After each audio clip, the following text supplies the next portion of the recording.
La loi, c'est théoriquement l'expression de la volonté générale. Et d'ailleurs, c'est un des enjeux fondamentaux, parce que on le voit bien que l'Assemblée nationale, le Sénat n'ont plus vraiment de légitimité. Moi, honnêtement, un des enjeux fondamentaux, c'est que demain, on puisse tous voter directement.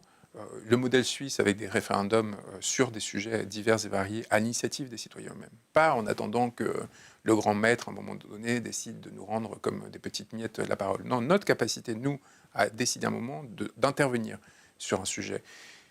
À un moment donné, avec les applications, avec tout ce qu'on va pouvoir générer, avec la blockchain, c'est-à-dire vraiment la possibilité de retracer pour s'assurer qu'il n'y ait pas de corruption, de man in the middle et ainsi de suite, on va pouvoir générer des dispositifs qui vont faire que le Parlement tel qu'il existe aujourd'hui sera peut-être plus nécessaire. Il faut commencer à réfléchir à ces sujets. On ne peut pas rester sur des structures de pouvoir qui datent du XVIIIe siècle quand à un moment donné la communication est devenue si immédiate. Il y a un moment donné où les 577 députés qu'on paye aujourd'hui, les centaines de millions d'euros qu'on dépense pour eux, il faut regarder les choses en face. Ils ne servent plus à rien. On ne les reconnaît plus ni comme personnes qui défendent nos intérêts, ni comme experts, évidemment, de moins en moins, ni comme personnes capables dotées d'un sens commun ou d'une légitimité ou d'une sagesse. Au contraire. Au contraire. Donc tout ça, il faut le remettre à plat. Des référendums d'initiative citoyenne, des mandats impératifs et révocatoires, des revendications des Gilets jaunes, la possibilité de choisir notre propre politique monétaire, élire le gouverneur de la Banque de France.